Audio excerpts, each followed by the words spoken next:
Hola gente, bienvenidos nuevamente a mi jardín en el desierto en un video no tan científico. Y sí, vamos a hablar sobre cómo dibujar un jardín. Yo no estoy diciendo esos jardines formales, llenos de normas a seguir, pero sí un jardín fluido para que nosotros tengamos un poquito de mejor desempeño, para que así saquemos el mejor provecho de nuestro jardín. Va a ser un video corto y liviano, pero espero que les guste. Ustedes ya saben, mi nombre es Samantha Klein y bienvenidos a mi jardín en el desierto.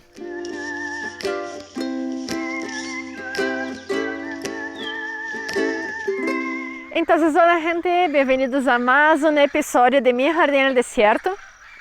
Con mucho ruido al fondo, pero así es que nosotros queremos nuestros jardines, llenos de vidas y sacando el mayor potencial de él. Bien, hoy vamos a hablar sobre algunas reglas que nosotros podemos tener en consideración cuando nosotros vayamos a dibujar nuestros jardines. De esa forma nosotros vamos a conseguir muchas veces ampliar el espacio, tener más tipos de jardín en el mismo local y también tener un espacio armônico que nosotros vamos poder sacar bastante provecho. Nosotros já tuvimos algunos otros videos de essa clase, en lo cual já passei algunas otras informaciones sobre el design de jardines. Pero hoy nosotros vamos a ver 5 más. Y vamos a empezar hablando de los colores. Bien, yo podría decir para ustedes sobre la rueda de colores, como nosotros podemos hacer un jardín dibujando entonces con los opuestos de ellas, bien como con colores compatibles, pero lo que quiero traer acá es que no tengan miedo de los colores. En los últimos años nosotros vimos una revolución del gris, que ahora se tornó también un verde opaco que nosotros utilizamos mucho también dentro de casa. Pero yo les quiero decir que cuanto más colores nosotros tengamos en el jardín, más funcional él va a ser. Visto que cuando nosotros tenemos diferentes tipos de colores, nosotros vamos a estar atrayendo diferentes animales y polinizadores a nuestro jardín, haciendo con que tanto nuestro huerto quede mucho más productivo, pero también que nuestro jardín quede mucho más equilibrado, visto que atrayendo diferentes tipos de insectos y animales, nosotros vamos a tener entonces un control a más de las plagas. O sea que a veces nosotros vamos a tener un poquito de áfidos, pero trayendo colores que atraen las chinitas, nosotros vamos a tener también sus controladores ecológicos. Y también las personas siempre tienen esa visión más formal y van a decir, no, que el azul no va a combinar con el bordeaux y el bordeaux no va a combinar con el anaranjado. Pero miren, yo veo ese jardín y no consigo imaginar que ele está desbalanceado con los colores. Creo que en la naturaleza nosotros nunca vamos a encontrar un patrón de colores distribuidos por un ecosistema, visto que cada uno de ellos realmente va a tener una función y va a atraer diferentes animales. Entonces solamente acá en ese espacio nosotros podemos ver al fondo el rosado de la espedeza, después un rojo de la tetonia. Acá nosotros tenemos un bordeaux de la tibutina. Adelante vamos a tener el azul de la azulina, lisímacas amarillas abajo y también el naranja del cosmos, pero para mí todo está armónico. El verde trae la armonía, o sea que eso es algo que yo no presto mucha atención en la elaboración de los jardines, porque como yo quiero simular la naturaleza, yo creo que no hay esa historia de buscar los colores compatibles, ¿ok? Bien, algo muy importante para que nosotros no tengamos ese escenario alrededor de diferentes épocas del año es saber utilizar tanto las plantas perennes bien como las gramíneas. Bien, las gramíneas se encajan dentro de las plantas perennes. Se nosotros hacemos bordes o parterres que tengan una gran porcentaje de plantas perennes, nosotros nunca vamos a tener tanto al inicio del invierno, en las primeras heladas, que las plantas empiezan a morir, o en primavera, donde las plantas recién están empezando a crecer, locales sin ningún atractivo. En realidad no fue eso que pasó acá en mi jardín. Acá yo saqué todas las plantas porque quería empezar desde cero ese parterre. Pero si nosotros no tenemos plantas perennes, es eso lo que va a pasar en nuestros jardines. Las gramíneas são muito buenas para que nós agreguemos texturas que vão durar durante todo o ano. Também algumas plantas perenes, como por exemplo as rudbeckias laciniatas, que vão a tener el atractivo em verano de las flores. Pero esse drama vai também continuar durante o inverno se nós deixamos as cabeças de las semillas. Vai ser incrível e vai proporcionar então atractivo durante todas as épocas do ano. Eu sei que as plantas anuais vão ter grande tipo de colorações, de formatos, pero isso sempre solamente durará por alguns meses. Então nós temos que pensar mais adelante e sempre poner essas plantas que vão durar para sempre em nosso jardim. Esse é o exemplo malo, em lo qual não há plantas perenes acá. Bien hay una salvia, pero se la pode bem chiquita.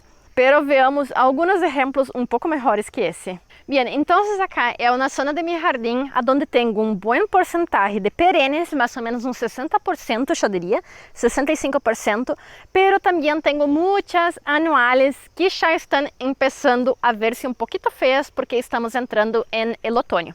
Acá adelante nós vemos zinnias, acá atrás há cosmos, nicotianas, as verbenas que também vão desaparecer em rato, as colas de leão e também acá, como eu vivo no subtrópico, as canas que também vão desaparecer. Pero aún assim, se sacamos todo desse entorno, aún assim nós vamos a ter atractivos, como por exemplo, os helechos, que vão durar todas as temporadas, as cabeças de hortênsia, que também nós poderíamos deixar em inverno para ter essas pelotas marrones que vão a flotar com o vento, as lantanas que vão comportar-se como perenes, mais tipos de helecho, dietes, estrelites. Eu sei que todo isso é algo fijo, que aunque nós não vamos a ter tantos colores em la temporada de outono e inverno, aún assim eles vão llenar nosso jardim de texturas, movimentos e também espaço para que nossos polinizadores consigam aguentar essa temporada de pouco alimento e também temperaturas baixas. Ou seja que pensem sempre em ao mínimo 50% de seus espaços com perenes e solamente llenar esses espaços com plantas anuais para que nós tenhamos pouco mais de color em nosso jardim. Bien, entonces nuestras gramíneas y perennes van a dar la estructura para nuestro jardín en invierno.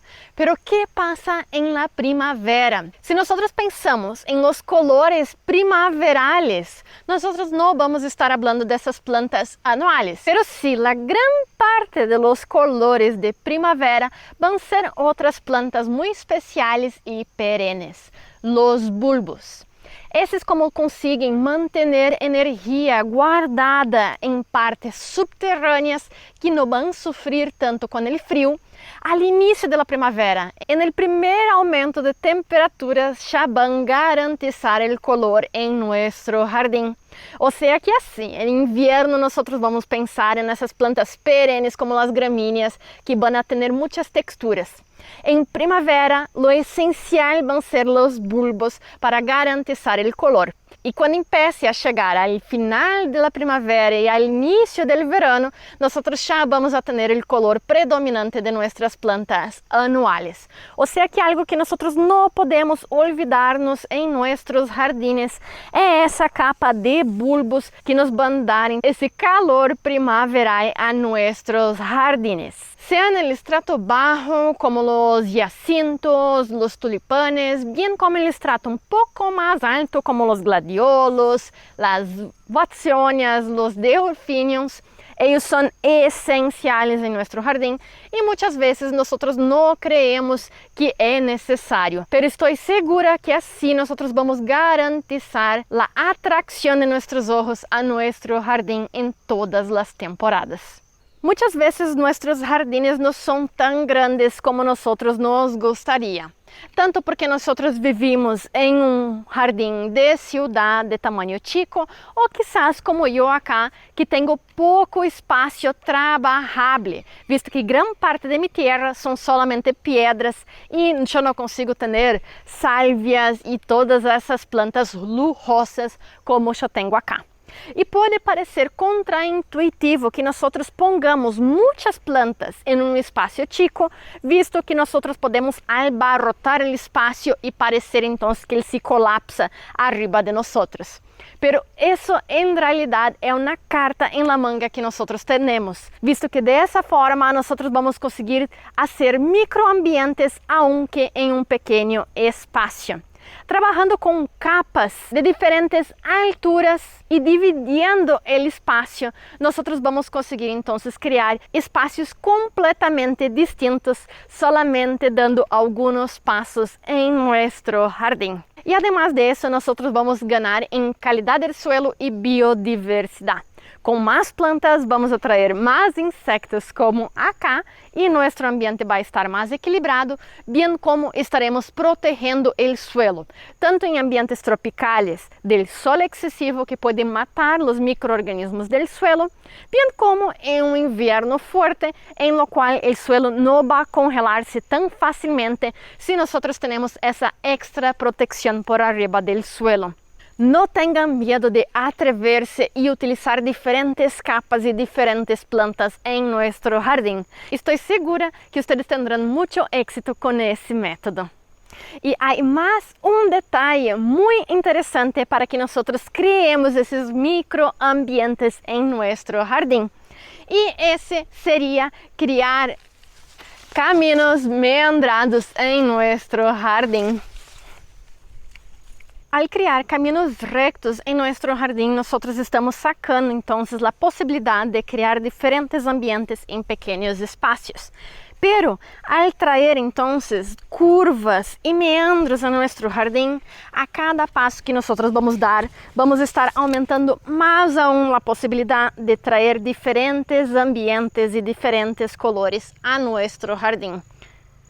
Que melhor que sentir-se como um ninho, correndo por el jardim e descobrindo novos espaços. Además de isso, vamos trazer também um pouco mais de sombra, fazendo com que esses espaços consigam ser mais utilizados também durante o verano. Essa é uma forma muito fácil e muito inteligente de que assim nós consigamos empacar mais plantas em nosso jardim. Bem, essas são algumas formas de interpretar a jardineria em nossos jardins de uma forma um pouquinho menos convencional. Visto que os seres humanos, ao longo da história, sempre tentaram imponer alguma certa ordem para parecer um ambiente hecho por el ser humano. Pero nós podemos conseguir muita magia interpretando a natureza com outros olhos. Eu não estou dizendo que vocês necessitam seguir essas normas, pero sim, elas vão ter também um atrativo que pode ser muito interessante em utilizar em um design de jardines. Vocês têm que compreender que a jardineria é uma forma de interpretação individual em la qual nós temos que sentir-nos bem com nosso próprio espaço e não para agradar outra pessoa. Assim que sintam-se livres de utilizar esses tips que eu he dado nesse vídeo, mas se não querem, tampouco é algum problema. Se a vocês les gostaria de continuar aprendendo sobre essas novas formas de fazer um jardim, por favor, comentem aqui abaixo e eu poderia trazer algumas outras coisas que me passam em la cabeça quando estou elaborando meus jardins. Espero que les haya gostado e hasta la próxima. Tchau!